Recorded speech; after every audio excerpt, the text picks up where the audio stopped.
चलिए अब देखते हैं फटाफट अंदाज में खबरें।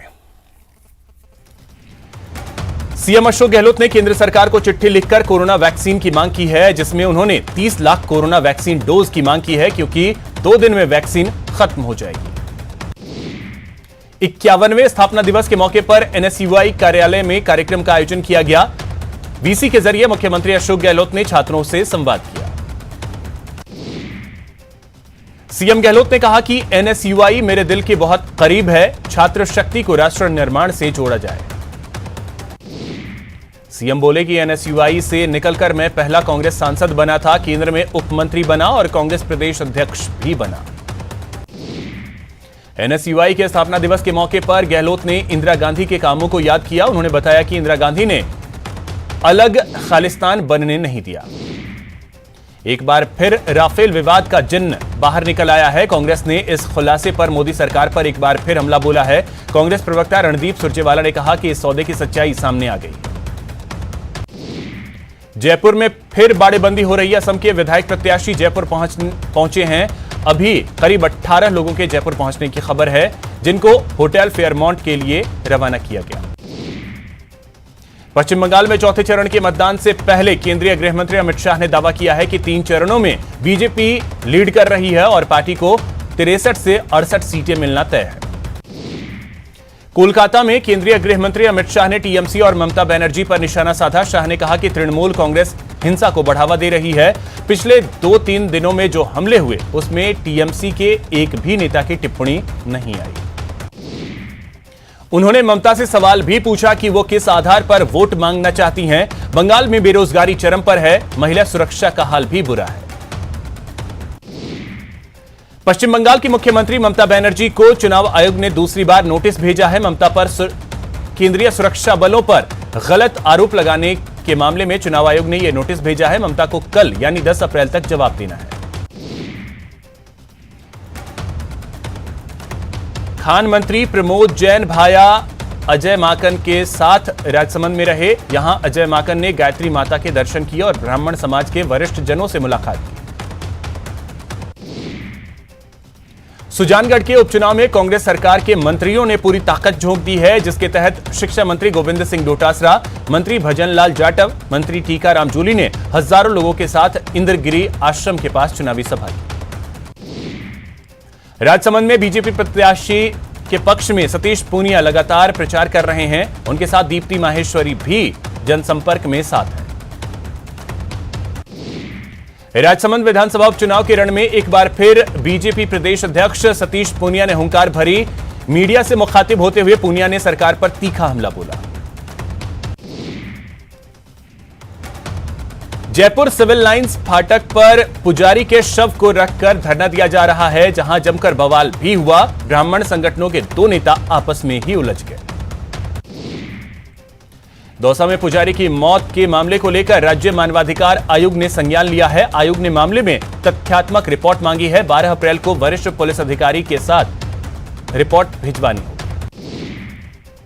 दौसा जिले के टीकरी गांव के पुजारी शंभू शर्मा की मौत के मामले में बांदीकुई में भी पिछले 3 दिन से धरना जारी है। ब्राह्मण समाज के पदाधिकारी एसडीएम कार्यालय के बाहर धरने पर बैठे हैं। कोटा के सुकेत गैंगरेप मामले में एक बार फिर बीजेपी विधायक मदन दिलावर ने आरोप लगाया है कि गैंगरेप के कई आरोपी अभी भी खुलेआम घूम रहे हैं। राष्ट्रीय अनुसूचित जनजाति आयोग के वरिष्ठ सदस्य सुभाष परिधि आज कोटा पहुंचे। कोटा में उन्होंने सुकेत गैंगरेप मामले में सुकेत पहुंचकर पीड़िता और उसके परिजनों से मुलाकात की। कोटा में पुलिस एक युवक के लिए देवदूत बनकर आई। हुआ यह कि एक युवक ने अपनी जान देने के लिए चंबल नदी में छलांग लगा दी, लेकिन वो पानी की बजाय दलदल में फंस गया। खबर मिलते ही पुलिस मौके पर पहुंची और युवक का रेस्क्यू किया।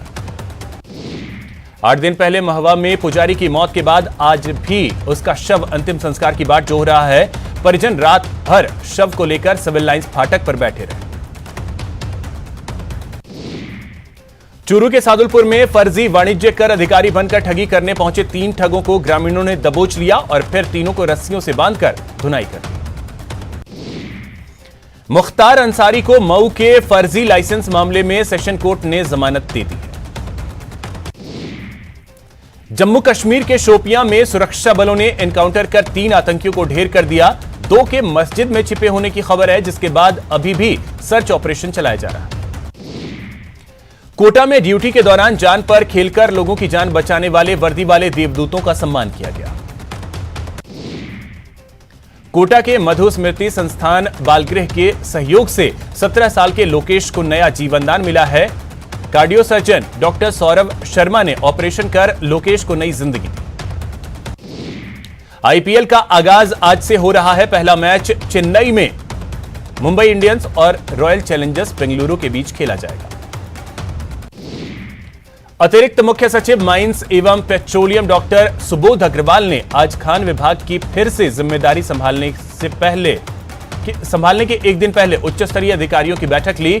इस बैठक में सुबोध अग्रवाल ने कहा कि राज्य में खनिज खोज कार्य में खनिज संपदा की गुणवत्ता और खनिज भंडारण की उपलब्धता के वैज्ञानिक आकलन के लिए विशेषज्ञ सेवाएं लेने की संभावनाएं तलाशी जाएंगी। सीकर जिला परिषद की साधारण सभा की बैठक शुक्रवार को आयोजित की गई। जिला परिषद के मौजूदा बोर्ड की पहली बैठक हंगामेदार रही।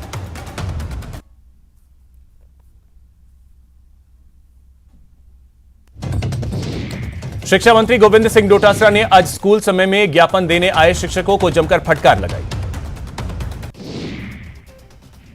अजमेर के केकड़ी थाना पुलिस ने जाली चेक से 3,60,000 रुपए की धोखाधड़ी के मामले में 4 साल से फरार चल रहे आरोपी को गिरफ्तार किया। श्रीगंगानगर में एसीबी ने बड़ी कार्रवाई को अंजाम दिया है। तहसील के एक बाबू को रिश्वत लेते हुए रंगे हाथों गिरफ्तार किया। श्रीगंगानगर में तहसील कार्यालय का बाबू दिनेश कुमार रिश्वत लेते हुए गिरफ्तार किया गया। भरतपुर की लखनपुर थाना पुलिस ने 2 ट्रकों की नाकाबंदी के दौरान तलाशी ली, जिसमें दोनों ट्रकों में 43 भैंसें ठूस कर भरी गई। उदयपुर के गोगुंदा पुलिस ने बड़ी कार्रवाई करते हुए नाबालिग लड़की से बलात्कार के मामले में फरार चल रहे आरोपी को गिरफ्तार किया। अलवर की खेड़ी थाना पुलिस ने गैंगरेप के मुख्य आरोपी राजेश कुमार को गिरफ्तार किया। बीकानेर के सैरोना थाना इलाके में देर रात एक युवक की चाकुओं से ताबड़तोड़ वार कर हत्या कर दी गई। कोटा के गुमानपुरा थाना इलाके में बैंक में रुपए जमा कराने आए एक शख्स से 25,000 रुपए ठग लिए गए। इसका सीसीटीवी फुटेज सामने आया है। बीकानेर के नोखा में देहरादून साइबर क्राइम की टीम पहुंची और एक शातिर ठग को पकड़ा।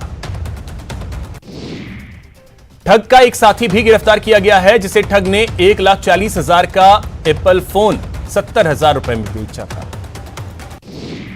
डूंगरपुर के धंबोला थाना क्षेत्र के गंधवापाल गांव में पेड़ से युवक का लटका हुआ शव मिलने से सनसनी फैल गई। मृतक की पहचान गंधवापाल गांव की यादव बस्ती निवासी विनय यादव के रूप में। बारा की छिपा बड़ौद थाना पुलिस के हत्थे एक हथियार तस्कर चढ़ गया। पुलिस ने शक के आधार पर युवक की तलाश की, जिसके पास से 2 देसी कट्टा और 2 जिंदा कारतूस बरामद किए गए। श्रीगंगानगर में सरकारी अस्पताल के डॉक्टर प्रिंस भाटिया की आत्महत्या की कोशिश करने के मामले में डॉक्टर ने सीएमएचओ के पीए के खिलाफ थाने में शिकायत दर्ज करवाई। श्रीगंगानगर के सूरतगढ़ थर्मल पावर प्लांट की 250 मेगावाट की दूसरी इकाई के कोयला मिल में ब्लास्ट होने से फीडर जलकर खाक हो गया। टोंक में आग लगने की घटनाओं का सिलसिला लगातार जारी है। देर रात कचहरी दरवाजे के बांस वालों के घेरे में भीषण आग लग गई। आग की सूचना पर नगर परिषद की दमकल के साथ खुद सभापति भी मौके पर पहुंचे और करीब 1 घंटे की मशक्कत के बाद आग पर काबू पाया गया। रतनगढ़ के मेगा हाईवे पर 2 वाहनों की भिड़ंत हो गई, जिसमें 5 लोग घायल हो गए।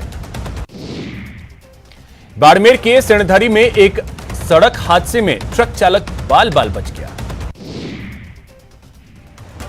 प्रतापगढ़ में नेशनल हाईवे 113 पर जिला अस्पताल के पास पुलिया से एक बेकाबू कार नीचे जा गिरी। हादसे में कार में सवार दंपत्ति और उनकी मासूम बेटी घायल हो गई।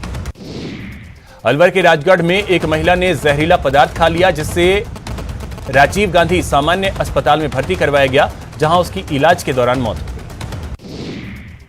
श्रीगंगानगर जिले की रावला मंडी में सरकारी हॉस्पिटल में लोगों ने तालाबंदी कर धरना दिया। श्रीगंगानगर जिला कलेक्टर का कल हुए तबादले के विरोध में सर्व समाज के लोगों ने विरोध किया और विधायक राजकुमार गौड़ के निवास पर प्रदर्शन कर तबादले को निरस्त कराने की मांग की। बीकानेर में नए खुल रहे शराब के ठेकों का विरोध जोर पकड़ रहा है। शहर के रामपुरा में आज लोगों ने शराब ठेके के आगे धरना प्रदर्शन किया। श्रीगंगानगर के सूरतगढ़ में पिछले कुछ दिनों से जलदाय विभाग ने गंदे और बदबूदार पेयजल की सप्लाई की, जिसको लेकर वार्ड नंबर 29, 30 और 31 के लोगों ने आज पार्षद मदन ओझा के नेतृत्व में अभियंता कार्यालय पर जोरदार प्रदर्शन किया। प्रतापगढ़ के बहुचर्चित दर्शन सुथार हत्याकांड के आरोपियों की गिरफ्तारी की मांग को लेकर आज जांगीड़ ब्राह्मण सुथार समाज की ओर से एएसपी को मुख्यमंत्री के नाम ज्ञापन सौंपा गया। फलौदी के मुख्य बाजार भैया नदी क्षेत्र स्थित प्राचीन द्वारकाधीश मंदिर में मालिकाना हक जताकर कब्जे की नियत से कानूनी दावपेच अपनाकर पुष्करण समाज की धरोहर को दिनेश चौधरी नामक व्यक्ति अपने नाम करवाने का प्रयास के बाद कस्बे में माहौल तनावपूर्ण है। अजमेर में मानवता को शर्मसार करने वाली घटना सामने आई है, जहां एक कुमाता ने अपने नवजात को लावारिस हालत में छोड़ दिया।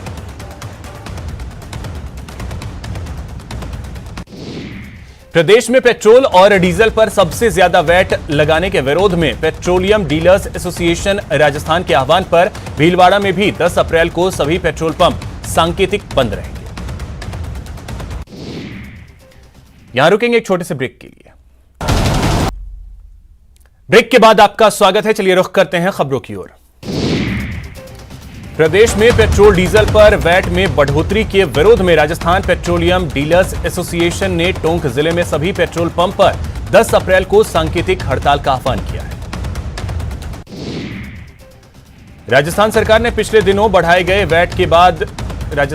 द्वारा पिछले दिनों बढ़ाए गए वैट के बाद आमजन महंगा पेट्रोल डीजल खरीदने को मजबूर है। साथ ही इसकी मार पेट्रोल पंप संचालकों को भी उठानी पड़ रही है। इसके चलते राजस्थान के सभी पेट्रोल पंप संचालकों ने 10 अप्रैल को सुबह 6 बजे से 1 दिवसीय सांकेतिक हड़ताल की घोषणा की। देश में कोरोना की दूसरी लहर ने बेहद खतरनाक रफ्तार पकड़ ली है। बीते 24 घंटे में 1,31,000 नए केस सामने आए, जबकि 780 लोगों की मौत। राजस्थान में भी कोरोना की रफ्तार बेकाबू होती जा रही है। बीते 24 घंटे में 3,500 से ज्यादा नए केस सामने आए हैं। एक्टिव मरीजों की संख्या 21,000 के पार पहुंच गई।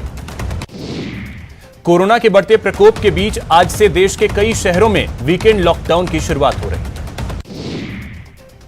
अलवर के शाहजहांपुर में एक 53 वर्षीय महिला बिरमा देवी को कोविड का टीका लगवाने के बाद घर में जाकर महिला सो गई और रात में ही महिला की मौत हो गई। डॉक्टरों ने हार्ट अटैक से मौत होने की आशंका जताई है।